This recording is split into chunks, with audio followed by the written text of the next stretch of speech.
just a random person on the street was like, that came up to you and they were like, you do music? And you'd be like, yeah. They'd be like, describe it. Like, what's it sound like? What would you say? Like, what would, as of right now, what would you say to describe your sound? The only thing I could really say, because I don't. So for me, I would say my sound is hip hop soulish. Mm-hmm. I've been compared to JID and Smino, but I've also never heard their music, so I don't know if that's an accurate comparison or not. Smino's a good comparison. Yeah, I wouldn't know. So but that's what I would tell the person. It's just like, I've been compared to these people, so if you like them, I'm sure you'd probably rock with it. But yeah, man, I love hip hop, but I was raised on like old school R&B, like Gladys Knight, Ozzy Brothers, Earth, Wind and Fire, and stuff like that. So it's just like that part of it, like that soul part of it, has always been in me. It's just something I was always too shy to like really tap into. And it's just like now I'm finding the right producers and just kind of tapping into that sound more and more, and just kind of even tapping into the culture and being exposed to like different R&B artists like Jasmine Sullivan, Xavier Omar, even artists like Sean C. Johnson. I mean, that's like one of my favorite singers in I wouldn't say he's Christian hip hop, but for lack of better words, Christian hip hop. Right. It's all Christian hip hop. Right. Christian soul. I don't know. Right. It's not really gospel music, but it's not like contemporary either. So it's like, I don't. Christian soul, I guess. I don't know. Right. But yeah, like just being exposed to different sounds and different singers, and just different artists in general, being able to like really break down their music to a point of, why does this sound this way? Why does it also sound good? What is he doing to manipulate his voice in such a way? How are their stacks layered? Yeah. Like listening to even like T-Pain, like the way he layers his stuff is like phenomenal. Yeah. And like even with Xavier Omar, like a lot of his background vocals are like so humble yet powerful at the same time. It's just like it's a vibe. It's hard to explain, but it's like just listening and breaking down those different things and then trying to apply it to the stuff I do. It's just like, that's what listening to secular music is now for me. Like, it's not enjoyment or entertainment. It's just more so, well, it's not all enjoyment or entertainment. Some of it makes me laugh. So I do listen to some people just because they make me laugh.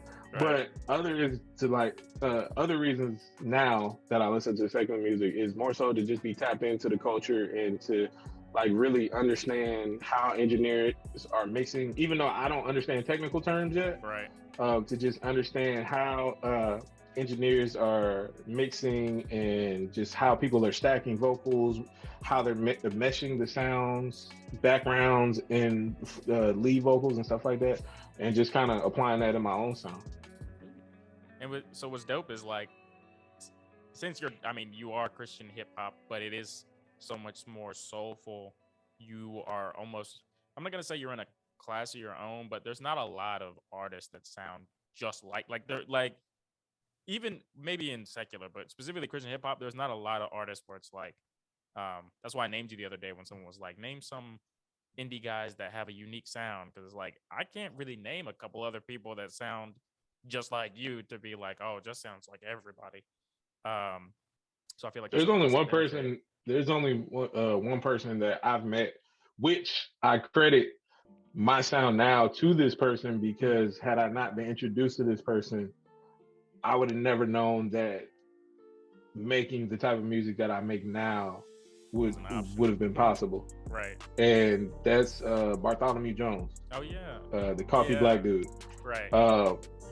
Hearing his stuff, because I met him through Ruslan's Patreon, and like hearing his stuff and the soulfulness in his record, like we call each other musical twins, because like when we're on records together, it's hard to differentiate who's who. Right. And it's just like hearing the way he did stuff, from learning production to layering vocals and different stuff. I was like, yo, this song is so smooth. Like he brings out the soul in every record, and it's just like, yo, I want to do that, but I didn't know that this was possible. I thought we just had to make youth group records. Yeah, right. So I'm just, I'm just like, yo, it like blew my mind to hear his music, because I'm like, yo, this is what I've been wanting to do but didn't know how.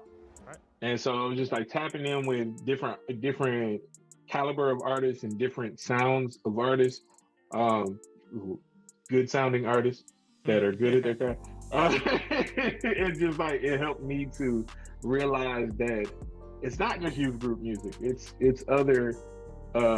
so many other sounds available to people, but they have to be they either have to be doing the research to find those people, or they have to be invested or involved in a community that finds those people. Thanks. Or knows about those people. And so that's why I appreciate you even throwing out the question, or not throwing out the question, but throwing out the tweet about like indie artists and CHH and the vast variety of sounds. Like a lot of people do sound the same, but there are people, if you take time to actually look and find, there are a lot of unique artists. Right. They don't. They want it to be given to them, but then they don't want to look. And it's just like, well. It's just so funny because, and I get it, you know, we talk about trap and trappy stuff and how there's a lot of people doing a similar type of sound, but even in like the trap subgenre, there's a lot of different artists that do it differently. They have like a different take on it, if that makes sense. But people just don't want to look. I feel like people also just like to complain. So it's like everything sounds the same. It's like, but can you name me, like what I want to do is test them right then and be like, name 4 artists that sound exactly the same. Go. Like, who is it you're saying when you say everyone? It's like, is it the 2 artists that you it's almost like, it's almost like when people, I'm about to date myself because I remember when I first started rapping, SoundClick was everything. Oh wow! So, so like when you SoundClick shop through a producer's catalog, or now it's BeatStars, when you go through a producer's catalog, it's just like by the 5th producer, everything does start to sound the same because people are going for specific sounds, which makes sense. But if you keep actually going through different producers and keep searching, it's tiring, yes. However, you find gold when you keep going. So it's just, it like you said, sometimes it's people liking to complain, and sometimes it's just people quitting too early. Facts, bro. I would say, like, you know how we all go through this identity crisis type thing when we're younger? That's good. Yeah, kind of. Like, you don't want to be like... Indie friends. Oh, okay. So do wonders like AI anomalies. I know that, right? Saga, who was rap on the same beats. You're definitely more lyrical. So like you're not. I actually knew a guy in Miami that he was going to the same. And I tweeted like last week that someday I'm gonna have a song with him. I don't know how it's gonna happen, but it's gonna happen.